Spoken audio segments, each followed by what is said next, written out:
Hello दोस्तों, solution by PJ में आप सबका स्वागत है। आज एक बार फिर मैं आप लोगों के लिए लेके आ गई हूँ पॉलिटी मॉक टेस्ट। और ये भी पॉलिटी मॉक 1 होगा हमारा, जो कि TRE 4 के लिए रेगुलर आपका चल रहा है हर विषय का। तो आप लोग अगर चैनल को सब्सक्राइब नहीं किए तो सब्सक्राइब कर लीजिएगा, वीडियो को लाइक ज़रूर कीजिए।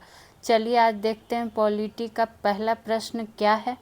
तो हमारा पहला प्रश्न है, संपत्ति के अधिकार को मौलिक अधिकारों की सूची से कब हटाया गया? और ये मोस्ट इम्पॉर्टेंट प्रश्नों में से एक है, तो ऐसे प्रश्नों का सॉल्यूशन जानना ज़रूरी है। तो ये जो हटाया गया था, ये कब हटाया गया था? तो 44वां संविधान संशोधन 1978 के तहत। तो ऑप्शन बी हो जाएगा इसका राइट आंसर, कैमा। तो 44वां संविधान संशोधन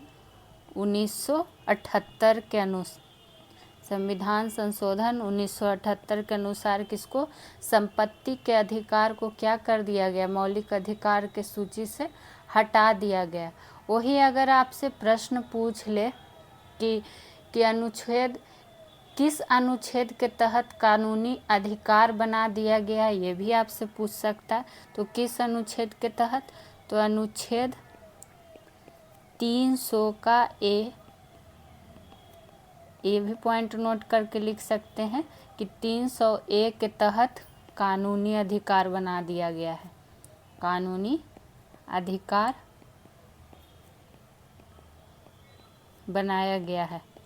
ये सब प्रश्न काफ़ी बार पूछा भी जा चुका है, तो ऐसे प्रश्नों को ध्यान में ज़रूर से ज़रूर रखना है। इसलिए संपत्ति का अधिकार अब मौलिक अधिकार नहीं है, यह अभी भी एक क्या है, संवैधानिक अधिकार है। तो ये सब छोटा छोटा पॉइंट है। वही एक पॉइंट अगर और नोट कर सकते हैं तो लिख लीजिएगा कि मूल संविधान में अनुच्छेद 19 का 1 का F के और अनुच्छेद 31 किसके, 31 के अंतर्गत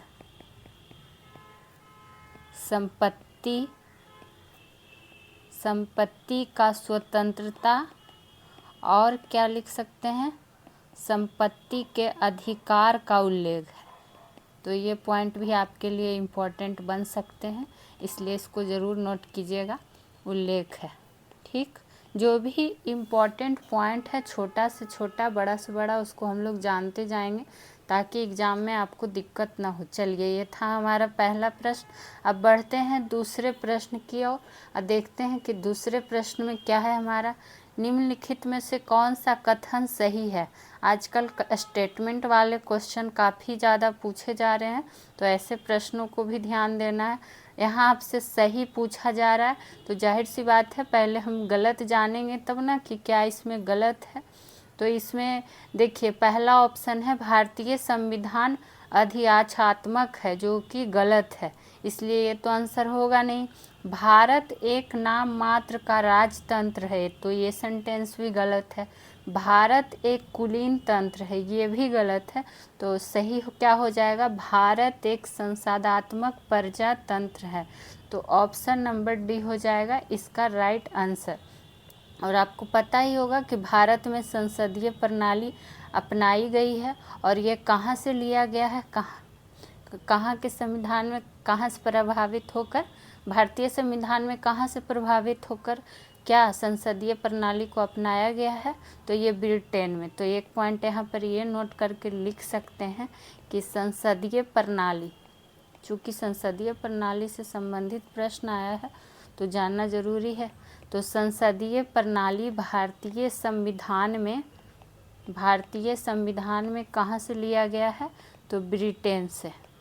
और ये प्रश्न काफ़ी बार पूछा जा चुका है, लिया गया है। तो ये और या फिर संसदीय प्रणाली का जनक क्या कौन है, कौन सा देश, ये भी पूछ सकता है। तो संसदीय प्रणाली का जनक कौन है? तो ब्रिटेन है। और संसदीय प्रणाली जो है सामूहिकता पर ही बल देती है। तो ये सब छोटा छोटा पॉइंट है, ये कथन वाला क्वेश्चन था।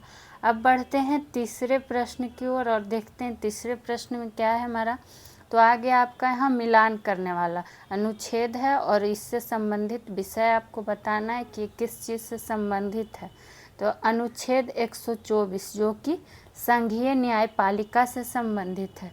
वहीं बात करें अनुच्छेद 5 की तो नागरिकता से संबंधित है। अनुच्छेद 352 तो आकस्मिक प्रावधान और अनुच्छेद 245 तो विधायी शक्ति क्या विवरण, विधायी शक्ति विवरण विकल्प लिखा गया विवरण। और ये सब इम्पोर्टेंट अनुच्छेद हैं। कितना बार तो हम आपको अनुच्छेद 352 अनुच्छेद 5 ये सब नोट डाउन करवा चुके हैं, तो इसलिए ऐसे प्रश्नों को जितना आप लोग रिवीजन कर सकते हैं आपके लिए हेल्पफुल रहेगा। चलिए बढ़ते हैं चौथे प्रश्न की ओर और देखते हैं हमारा चौथा प्रश्न क्या है। किसे संविधान सभा की संघ संविधान समिति का अध्यक्ष बनाया गया था? तो कुछ इम्पोर्टेंट समिति हैं और उसका अध्यक्ष पूछ लिया जाता है। यहाँ आपसे पूछा गया है संविधान सभा की संघ संविधान सभा का अध्यक्ष, जो कि कौन थे? तो जवाहरलाल नेहरू। तो ऑप्शन नंबर सी हो जाएगा राइट आंसर। वही BR अम्बेडकर किसके थे? तो प्रारूप समिति के। किसके?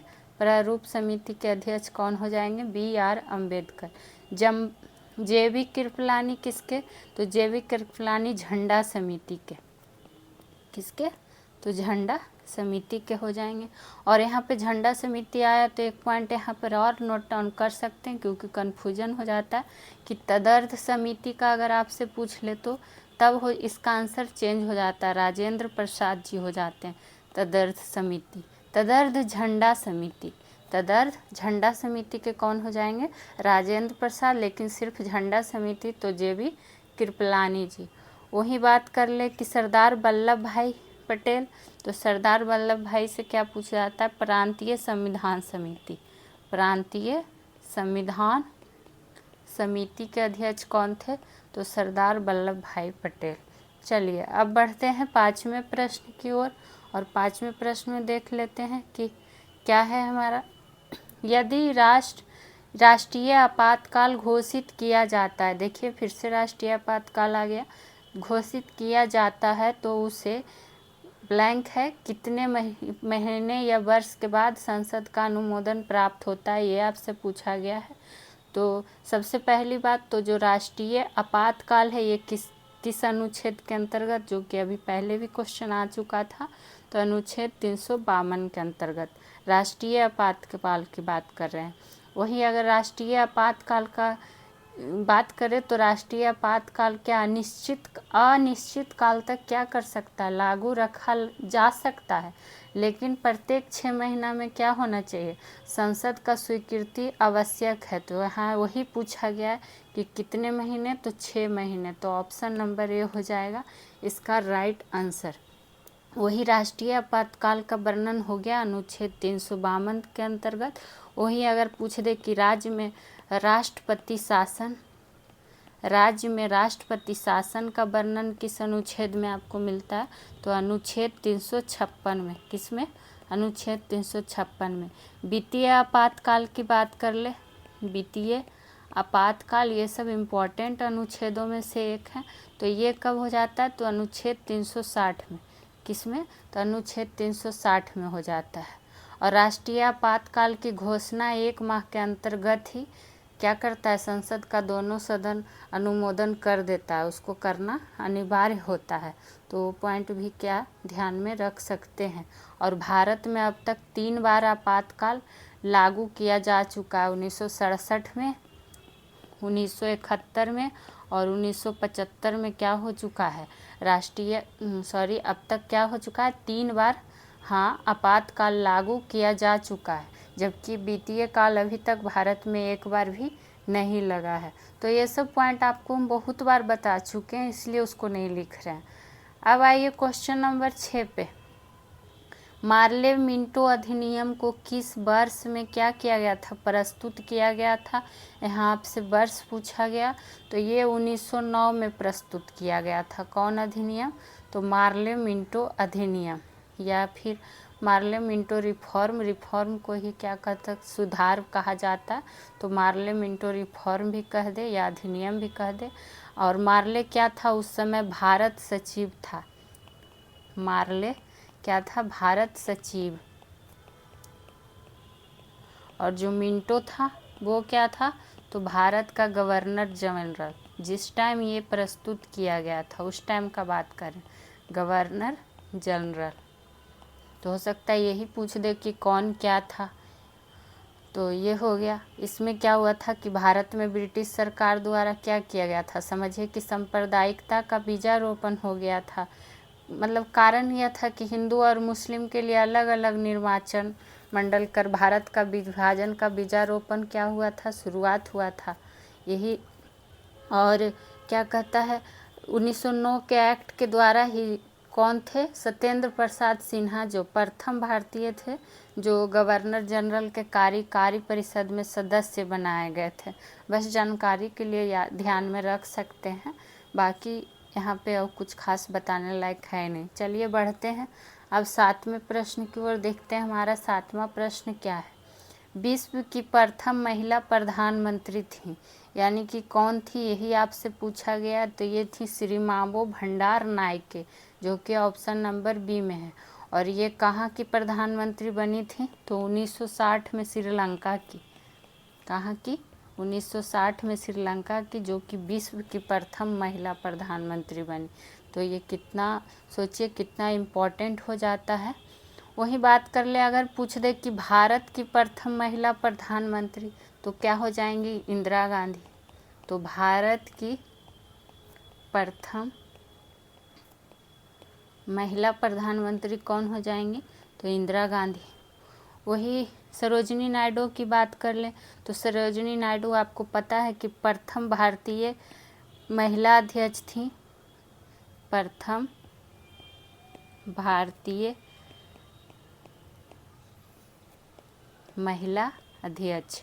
और सिर्फ प्रथम महिला अध्यक्ष बोलेगा तब क्या हो जाएगा, एनी बेसेंट, लेकिन प्रथम भारतीय महिला अध्यक्ष, जो कि कौन सा अधिवेशन का अध्यक्षता की थी, तो 1925 का किसका किया थे, कानपुर अधिवेशन की अध्यक्षता। कानपुर अधिवेशन की अध्यक्षता किसने किया था, तो सरोजिनी नायडू जी ने। वही ऑप्शन सी है हमारा बेनजीर भुट्टो। तो इसके बारे में जान लेते हैं क्या थी, तो पाकिस्तान की प्रथम, ये पाकिस्तान की प्रथम महिला प्रधानमंत्री रही हैं, प्रथम महिला प्रधानमंत्री। तो ये प्रथम से संबंधित प्रश्न था जो कि आपको बताया गया। अब बढ़ते हैं 8वें प्रश्न की ओर।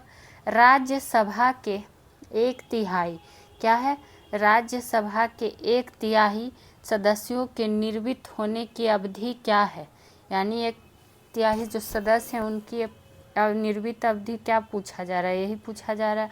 तो ये जो है प्रति 2 वर्ष बाद होता है। कितना वर्ष बाद, तो प्रति 2 वर्ष बाद।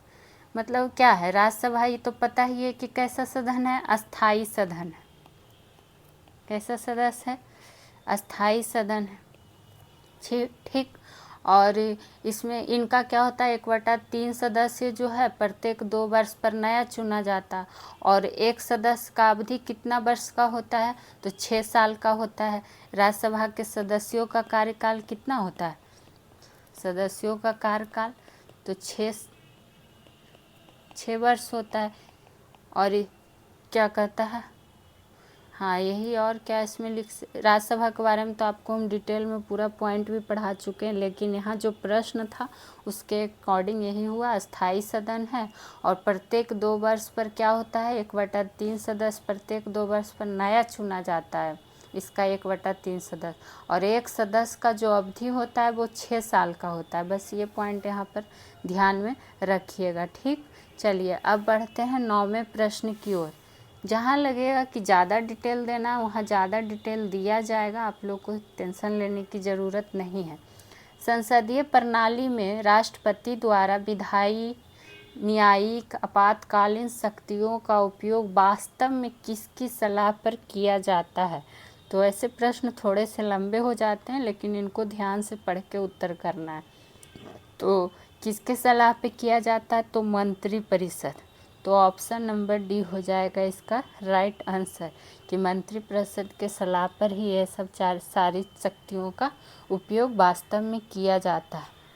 वही बात कर लें कि मंत्रिपरिषद का मतलब जो है ये किस अनुच्छेद से संबंधित है, इसका अनुच्छेद पूछ लिया जाता है, तो अनुच्छेद 74 के तहत। ठीक, और यहाँ देखिए फिर से आ गया है आपातकालीन न्यायिक, तो 352 के अंतर्गत क्या होता है, राष्ट्रपति राष्ट्रीय आपात की घोषणा कर सकते हैं। ये सब चीज़ आपको पहले भी बता चुके हैं। चलिए, और बाकी आपको पता है कि संविधान का अनुच्छेद 53 के तहत संघ का कार्यपालिका शक्ति किस में निहित होता है, तो वो राष्ट्रपति में होता है। अब बढ़ते हैं 10वें प्रश्न की ओर और देखते हैं हमारा 10वां प्रश्न में क्या है। तो 10वां प्रश्न क्या है, संसादात्मक तथा अध्याच्छात्मक, क्या पूछा गया है आपसे कि संसादात्मक तथा अध्याच्छात्मक ये क्या है रूप में सरकारों के वर्गीकरण का आधार है, यही आपसे पूछ लिया गया है। तो इसका आधार जो है क्या है, विधायिका कार्यपालिका का संबंध है, जो कि हमारा ऑप्शन नंबर बी में दिया हुआ है।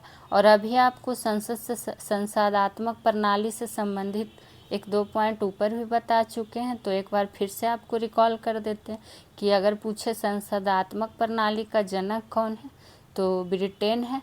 और यहाँ पर एक पॉइंट नोट करके आप लोग लिख सकते हैं कि संसादात्मक प्रणाली में कार्यपालिका कौन, तो कार्यपालिका किसके प्रति जिम्मेदार होती है, ये क्वेश्चन पूछा जाता है। तो संसद के प्रति, किसके प्रति, संसद के प्रति जिम्मेदार होती है। ठीक, आपको पता ही है कि संसदात्मक प्रणाली में संसद का ही सर्वोच्चता होता है। जिस तरह लोकसभा जनता के प्रति जिम्मेवार होता है, उसी तरह संसदात्मक प्रणाली में क्या होता है, कार्यपालिका जो है संसद के प्रति ये क्या होता है, जिम्मेवार होती है। वही बात करें अध्याच्छात्मक का, तो अध्यात्मात्मक प्रणाली में क्या होगा, राष्ट्र का प्रमुख कौन चुना जाता है प्रत्यक्ष रूप से, तो राष्ट्रपति। तो एक पॉइंट यहाँ पर ये भी नोट डाउन कर सकते हैं कि अध्याच्छात्मक प्रणाली में राष्ट्र का प्रमुख प्रत्यक्ष रूप से कौन होता है, जो कि चुना जाता है, तो प्रत्यक्ष रूप से राष्ट्रपति होता है। ठीक, जबकि संसादात्मक प्रणाली में क्या होता है, राष्ट्र का प्रमुख नाम मात्र का होता है, वास्तविक शक्ति का प्रयोग करता कौन है, तो मंत्रिमंडल। तो ये सब छोटा छोटा है पॉइंट, जिसको आप लोग को गलती नहीं करना है। वही बात कर ले अध्याच्छात्मक प्रणाली में, तो मंत्री सदन के प्रति जिम्मेवार नहीं होता है, किसके प्रति, तो मंत्री सदन के प्रति जिम्मेवार नहीं होता है। ठीक, और अमेरिका है जो अध्याच्छात्मक प्रणाली का ही क्या है, श्रेष्ठ उदाहरण है। कौन सा देश, तो अमेरिका इसी प्रणाली का क्या है, उदाहरण में आता है, एक है। ठीक, चलिए अब बढ़ते हैं कैमे प्रश्न की ओर। यहाँ पर तो हो गए हमारे 10 प्रश्न समाप्त, और 10 प्रश्न हुए समाप्त। तो आपसे यहाँ पर एक रिक्वेस्ट है कि अगर आपको मेरा सॉल्यूशन कराना अच्छा लगता है, चूँकि आपके लिए यहाँ पे टॉप प्रश्नों का कलेक्शन मेहनत करके चुन चुन के लाया जाता है और सॉल्यूशन डिटेल में दिया जाता है, तो आप लोग प्लीज़ चैनल को जितना हो सके शेयर, सब्सक्राइब, लाइक कीजिए। और इस सेशन से संबंधित अगर आपका कोई सुझाव या कोई प्रश्न हो तो ज़रूर कमेंट कीजिए।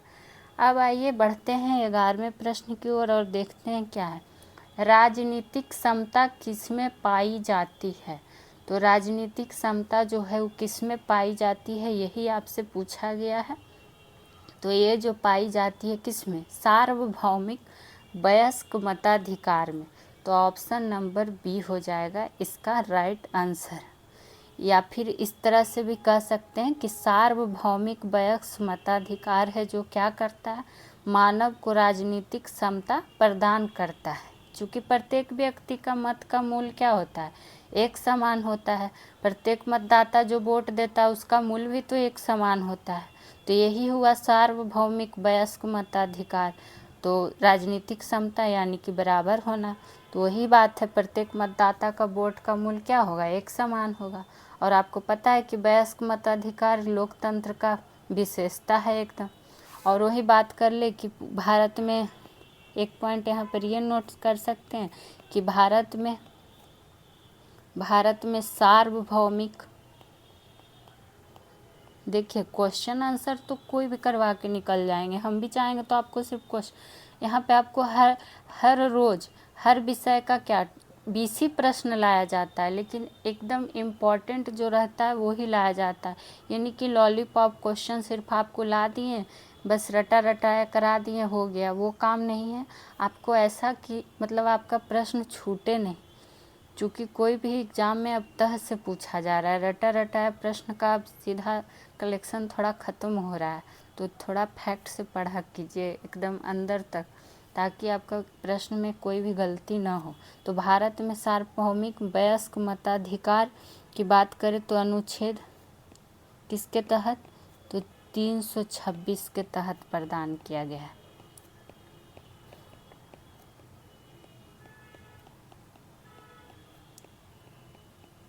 और आपको पता ही है कि मूल संविधान में मतदाता की उम्र 21 वर्ष रखा गया था, जो कि 1989 में जाके 18 वर्ष कर दिया गया था। तो ये सब पॉइंट यहाँ पे लिखने का ज़रूरत नहीं है, सुन के भी आप लोग दिमाग में डाल सकते हैं। अब आइए क्वेश्चन नंबर 12 पे देखते हैं। 12 में क्या है, संविधान की 11वीं अनुसूची से संबंधित पंचायतों में शामिल विषय है। सीधा सीधे आपसे पूछ लिया गया कि कितने विषय हैं, यही पूछा गया। तो कितने विषय हैं, 29 विषय हैं, जो कि ऑप्शन नंबर डी में हो जाएगा राइट आंसर हमारा। संविधान की कैवीं अनुसूची, तो ये भी ध्यान रखना है कि 11वीं अनुसूची। और ये 11वीं अनुसूची को कब जोड़ा गया था, तो 11वीं अनुसूची को जोड़ा गया था 1992 में, लेकिन किस संविधान संशोधन अधिनियम द्वारा, तो 73वां। तो 73वां संविधान संशोधन 1992 में क्या हुआ था, भारतीय संविधान की 11वीं अनुसूची को जोड़ा गया था। वहीं बात कर ले कि क्या कहता है, क्या पूछ लिया जाता है कि पंचायत में शामिल विषय या फिर पंचायतों में शामिल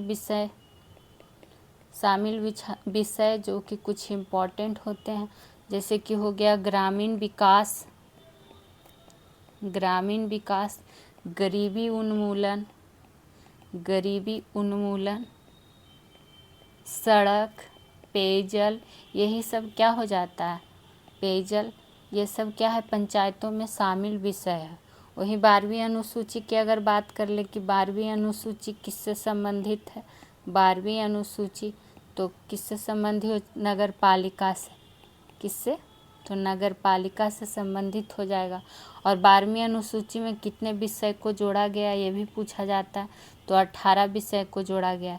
कितने विषय को, तो 18 विषय को किसवीं अनुसूची में जोड़ा गया है, तो 12वीं अनुसूची में जोड़ा गया। तो यहाँ पर ये पॉइंट भी ध्यान में रख सकते हैं। देखिए ऑप्शन ए में 18 विषय भी था, तो हो सकता है वहाँ पे कन्फ्यूजन हो जाए कि 11वीं में था या 12वीं में था। तो 11वीं में तो जान ही रहे कि कितने विषय, तो 29 विषय, और वहीं 12वीं में कितने विषय, तो 18 विषय। तो कंफ्यूज नहीं होना है, क्वेश्चन को ध्यान से पहले देखना है कि हमसे पूछा क्या जा रहा है। अब आइए क्वेश्चन नंबर 13 पे। और हाँ, अगर अभी आप लोग को PDF इसका प्रोवाइड किया जाता है, तो अगर आप लोग को PDF चाहिए तो टेलीग्राम के लिंक से भी आप लोग जुड़ जाइए, वहाँ पे आपको हर रोज़ का PDF प्रोवाइड किया जाता है। देखिए 13 में क्या है, भारत में द्विसदनात्मक व्यवस्था को किस अधिनियम द्वारा क्या किया गया था, शुरू किया गया था या प्रारंभ किया गया था। तो यहाँ बस ध्यान देना है क्या पूछा गया, द्विसदनात्मक व्यवस्था का, जो कि कब प्रारंभ किया गया था, तो 1919 में। और 1919 का वर्ष आपको पता है, हिस्ट्री ले लीजिए, पॉलिटी ले लीजिए, सब में इम्पोर्टेंट है। तो 1919 याद ही आ रहा होगा, रॉलेट एक्ट हो, जालियांवाला बाग हत्याकांड, सब 1919 वर्ष है। और यहाँ आपसे क्या है, द्विसदनात्मक व्यवस्था का, तो ये वर्ष को तो बिल्कुल भूलना ही नहीं। वहीं इसमें क्या हुआ था कि प्रथम बार इसी अधिनियम के द्वारा, ऐसे करके नोट डाउन कर सकते हैं, 1919 के अधिनियम के द्वारा ही पहली बार, जो चीज़ पहली बार होती है वो इम्पॉर्टेंट होती है। तो पहली बार प्रत्यक्ष निर्वाचन की क्या हुई थी, शुरुआत हो गई थी। कब, तो 1919 के अधिनियम के द्वारा। ठीक, इस अधिनियम के द्वारा लगभग 10% जनता को क्या किया गया था, मताधिकार दिया गया था। और इस प्रथम बार इसमें एक चीज़ और हुआ था, ये भी नोट कर सकते हैं कि पहली बार या प्रथम बार क्या हुआ था इस अधिनियम के द्वारा कि केंद्रीय सूची और राज्य सूची का प्रावधान किया गया था। इस 1919 के अधिनियम के द्वारा ही केंद्रीय सूची और राज्य सूची का क्या किया गया था, प्रावधान किया गया था। ठीक, तो ये पॉइंट यहाँ पर। एक चीज़ और यहाँ पर 1919 के अधिनियम को और किस नाम से जाना जाता है, तो इस अधिनियम को मॉन्टेग्यू, क्या कहेंगे, मॉन्टेग्यू चेम्सफोर्ड सुधार के नाम से भी जाना जाता है। ये पॉइंट भी इम्पोर्टेंट है आपके लिए, नाम से जाना जाता है। और हाँ, आप लोग साथ ही साथ नोट डाउन करते चलिए, आप ही लोग के लिए लिखा जाता है। और इतना बार हम रिपीट क्यों करते हैं, ताकि आपको दिमाग में भी बसे और आप अच्छे से अपना नोट्स भी तैयार कर पाएँ। तो इसलिए इसको हल्के में नहीं लेना है। आप लोग साथ ही साथ आप भी नोट्स अपना तैयार करते चलिए। और हर विषय का आपको टॉप 20 प्रश्नों का कलेक्शन रहेगा, लेकिन आपको 20 प्रश्न से 4 ऑप्शन भी जोड़ लीजिए, आपको कम से कम 80 प्रश्नों का सॉल्यूशन मिलेगा। तो और क्या चाहिए। जो भी मॉक टेस्ट कराया जा रहा है आप लोग रेगुलर कीजिए, तभी आपको फ़ायदा होगा। 14 नंबर में देखते हैं कि क्या है हमारा। तो हमारा 14 नंबर क्वेश्चन है कि भारतीय संविधान में कितनी अनुसूचियां हैं। अब आपसे यहाँ अनुसूची ही पूछ लिया गया है कि कितनी अनुसूची है। तो कितनी अनुसूची है, तो 12 अनुसूची है, जो कि ऑप्शन नंबर ए में ही दिया हुआ है। वहीं बात कर ले जो इम्पोर्टेंट है, तो प्रथम अनुसूची में किसका वर्णन है, जो कि काफ़ी बार पूछा ही जाता है। तो प्रथम अनुसूची में किसका वर्णन है, तो प्रथम अनुसूची में आपको पता है कि भारतीय संघ के घटक राज्यों एवं संघ शासित क्षेत्रों का उल्लेख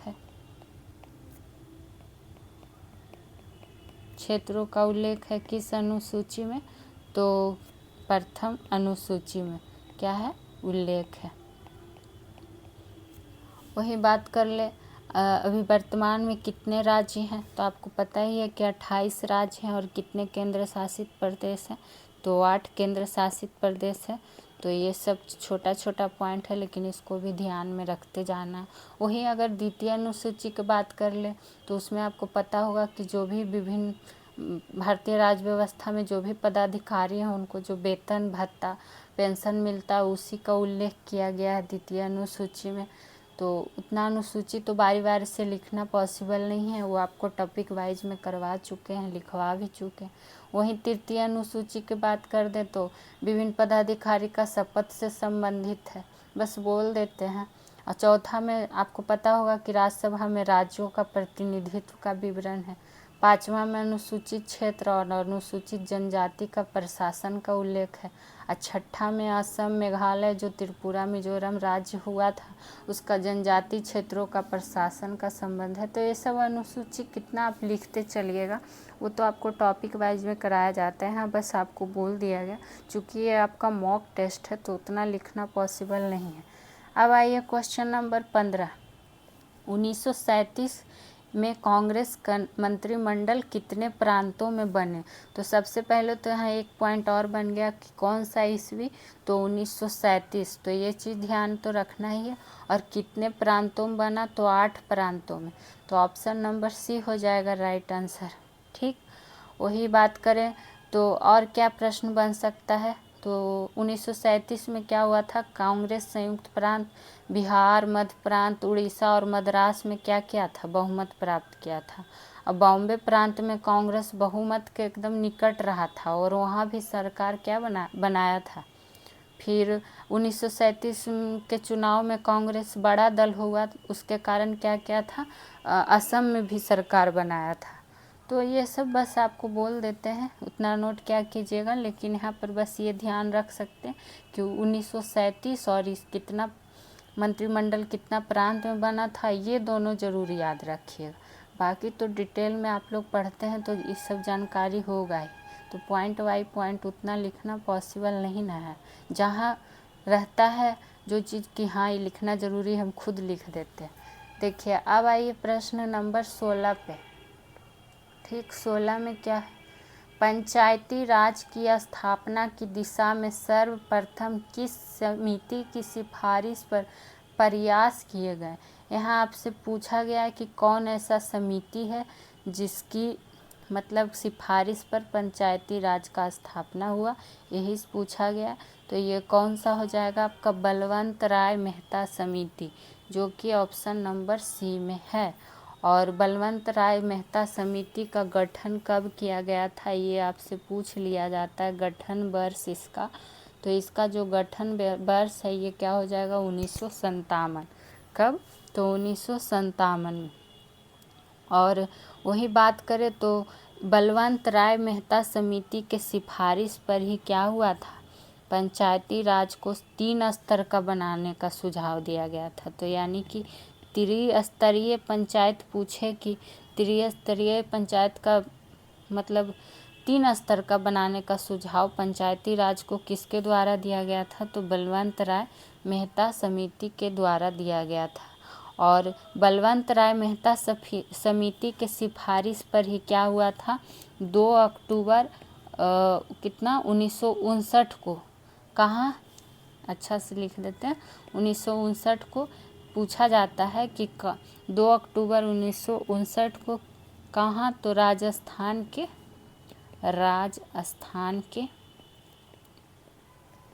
नागौर जिला, कौन जिला, तो नागौर जिला से क्या हुआ था, पंचायती राज का शुरुआत किया गया था।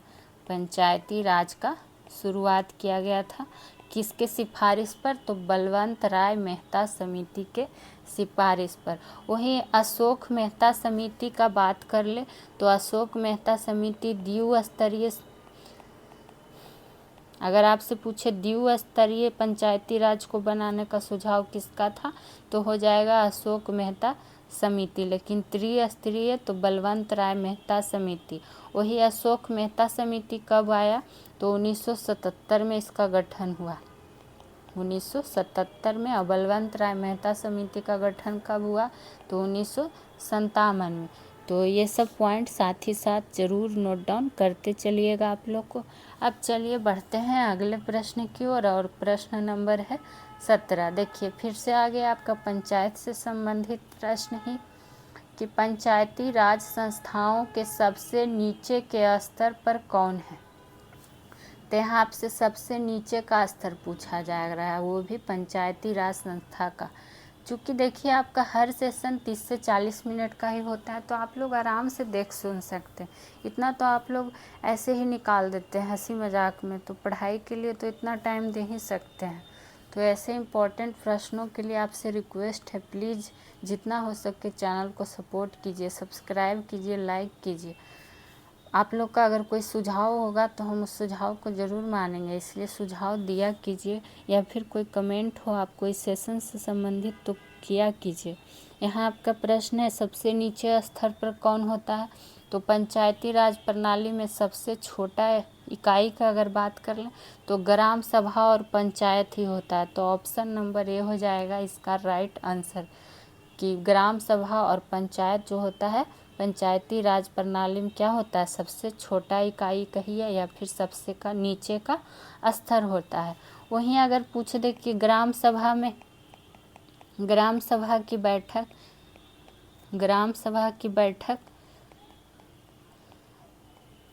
ये पॉइंट नोट कर सकते हैं कि ग्राम सभा की बैठक 3 माह में कम से कम एक बार अवश्य होना चाहिए, एक बार अवश्य होना चाहिए। ग्राम सभा की बैठक की बात कर रहे हैं कि एक बार 3 महीना में एक बार कम से कम अवश्य होना चाहिए। वहीं अगर आपसे पूछ दे कि ग्राम सभा की अध्यक्षता कौन करता है, ग्राम सभा की अध्यक्षता कौन करता है? ये सब तो गांव से संबंधित है, तो आधातर लोगों को पता ही होगा जो कि गांव से जुड़े हुए हैं। तो गांव तो एकदम क्या कहता है, गांव के पास सबको मन लगता है, गांव से तो सबका ज़मीर जुड़ा हुआ होता है, क्योंकि गांव गांव ही है, शहर शहर ही रहेगा। तो ग्राम सभा की अध्यक्षता कौन करते हैं? तो मुखिया जी करते हैं। तो ये प्रश्न ध्यान रखिएगा। ठीक, वहीं ग्राम सभा का सदस्य जो है पंचायत का सभी पंजीकृत मतदाता होता है। क्या होता है? पंजीकृत मतदाता होता है। समझिए, ग्राम सभा है ना, जो प्रत्यक्ष लोकतंत्र की तरह काम करता है। और ग्राम सभा की बात करें तो पंचायती राज का विधायिका होता है। ग्राम सभा क्या होता है? पंचायती राज का विधायिका होता है, विधायिका होता है। तो ये प्रश्न भी आपसे पूछ ले सकता है, जो कि क्या करता है? मुखिया और वार्ड सदस्य पर नियंत्रण रखता है। कौन? तो ग्राम सभा। तो ये सब ध्यान में रख सकिएगा। जबकि ग्राम सभा का अध्यक्षता कौन करता है? तो मुखिया जी करते हैं। ठीक, चलिए अब बढ़ते हैं 18वें प्रश्न की ओर और देखते हैं हमारा 18वां प्रश्न क्या है। केंद्रीय सतर्कता आयोग की स्थापना किसकी सिफारिश पर की गई थी? यहाँ कौन सा आयोग आ गया आपका? तो केंद्रीय सतर्कता आयोग। तो ये आयोग क्या है? ये देखिए, भारत सरकार का जो भी अधिकारी हैं विभिन्न विभाग में या फिर कर्मचारी हैं, तो उनसे ही भ्रष्टाचार, मतलब कहिए कि भ्रष्टाचार नियंत्रण के करने के लिए ही क्या है, सर्वोच्च संस्था है, जिसका नाम है केंद्रीय सतर्कता आयोग। सतर्क लगा हुआ है, यानी कि भ्रष्टाचार करने से सतर्क रहें। कौन? तो अधिकारी और कर्मचारी। और उसी ये स्थापना किसका सिफारिश पर किया गया था? तो ये किया गया था संथानम समिति। इसी के सलाह से क्या हुआ था? कब हुआ था इसका स्थापना? तो 1964 में। ईस्वी ध्यान रखिएगा, 1964 में इसका क्या हुआ था? केंद्रीय सतर्कता आयोग का संथानम समिति के सलाह से ये हुआ था। और इसको केंद्रीय सतर्कता आयोग अधिनियम को 2003 के द्वारा संवैधानिक दर्जा दिया गया। दर्जा कब दिया गया? तो 2003। एक पॉइंट और रख सकते हैं कि इस आयोग में एक मुख्य, लिख सकते हैं कि एक मुख्य केंद्रीय सतर्कता आयुक्त। इस आयोग में हम बता रहे हैं कि एक मुख्य केंद्रीय सतर्कता आयुक्त और दो अन्य सतर्कता आयुक्त होते हैं। सतर्कता आयुक्त होते हैं। हो सके आपको स्टेटमेंट के रूप में ये क्वेश्चन रहे, तो डिटेल में पढ़िएगा तब ना पता चलेगा। तो इसीलिए आपको ऐसा पॉइंट हम ज़रूर नोट डाउन करवाते हैं, वरना सिर्फ क्वेश्चन आंसर करवाना क्या है, सिर्फ क्वेश्चन आंसर करवा के निकल जाए। लेकिन सोचते हैं जो मेन पॉइंट है वो आपको पता होना चाहिए। रटा रटा चीज़ सबको पता होता है। अब आइए 19 नंबर, राष्ट्रीय महिला आयोग अधिनियम किस वर्ष संसद द्वारा पारित किया गया था? तो ये जो पारित किया गया था ये आपका 1990 होगा, हम 92 में गलती से क्लिक कर दिए। तो 1990 में किया गया था। कब किया गया था और कौन सा आयोग? तो राष्ट्रीय महिला आयोग अधिनियम। ठीक, 30 अगस्त, हो सके डेट भी पूछ दे पूरा, तो 30 अगस्त 1990 को क्या हुआ था? इस अधिनियम को पारित किया गया था, राष्ट्रपति का स्वीकृति मिल गया था। किसका स्वीकृति मिल गया था? तो राष्ट्रपति की स्वीकृति मिल गई थी। इसी प्रश्न को घुमा के ही आपसे पूछ दे सकता है कि जैसे यहाँ पे आपसे डायरेक्ट ईस्वी पूछ दिया गया कि इस अधिनियम को पारित कब किया गया था सर, यही आपको प्रश्न ऐसे पूछ दे कि क्या कहता है राष्ट्रीय महिला आयोग को राष्ट्रपति की स्वीकृति कब मिली थी, तो बात यही हो जाएगा। तो 1990 में मिला था। वहीं राष्ट्रीय महिला आयोग की बात कर ले कि ये कैसा आयोग है, तो ये सांविधिक आयोग है। कैसा आयोग है? यह सांविधिक निकाय है, लिख सकते हैं, क्योंकि ये भी प्रश्न पूछा ही जाता है। ठीक, वही बात करें कि अभी वर्तमान में इसका अध्यक्ष कौन है? वर्तमान में राष्ट्रीय महिला आयोग की वर्तमान अध्यक्ष कौन है? ये भी पूछा जा सकता है। तो रेखा शर्मा जी हैं। कौन है? तो रेखा शर्मा जी हैं वर्तमान अध्यक्ष, जो कि कैमी है तो 8वें। तो 8वें अगर पूछ दे कि 8वें राष्ट्रीय महिला आयोग के अध्यक्ष वर्तमान में भी कौन है? तो रेखा शर्मा। चलिए आज का अंतिम प्रश्न पे आते हैं, जो कि हमारा आ गया 20वां प्रश्न, और देख लेते हैं ये क्या है। कौन एक कैबिनेट मिशन का सदस्य नहीं था, पूछा गया है। यानी कि आंसर डायरेक्ट टिक करके क्वेश्चन भी नहीं पढ़े, निकल दिए। नहीं है तो पहले जानते हैं कि कौन कौन थे। तो एवी अलेक्जेंडर थे, पैथिक लॉरेंस भी थे, स्टेफोर्ड क्रिप्स भी। जो नहीं थे कैबिनेट मिशन का सदस्य, वो कौन? तो जॉन साइमन। तो ऑप्शन नंबर डी हो जाएगा इसका क्या? Right answer. वही बात करें कि कैबिनेट मिशन भारत में कब आया था या भारत में इसका आगमन कब हुआ था? तो 1946 में। ठीक। और कैबिनेट मिशन का अध्यक्ष कौन था? अध्यक्ष तो अध्यक्ष थे जो कौन थे? पैथिक लॉरेंस, जो कि हमारा ऑप्शन नंबर बी में दिया हुआ है। और क्या हुआ था कि लगभग 10 लाख के जनसंख्या पर संविधान सभा में एक सदस्य का क्या किया गया था? प्रावधान किया गया था। वही संविधान सभा जिसके पूछ लिया जाता है संविधान सभा की किसके प्रस्ताव पर संविधान सभा का गठन हुआ था? तो कैबिनेट मिशन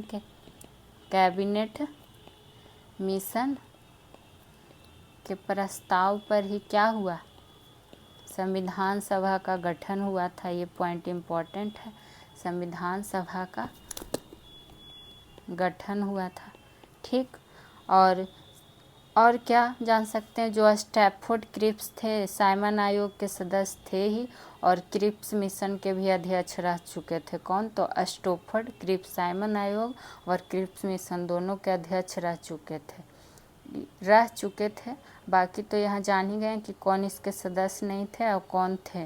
तो ठीक, आज के लिए इतना ही। फिर मिलेंगे किसी और विषय का मॉक टेस्ट लेके और जानेंगे डिटेल में सॉल्यूशन, वो भी आसान भाषा में।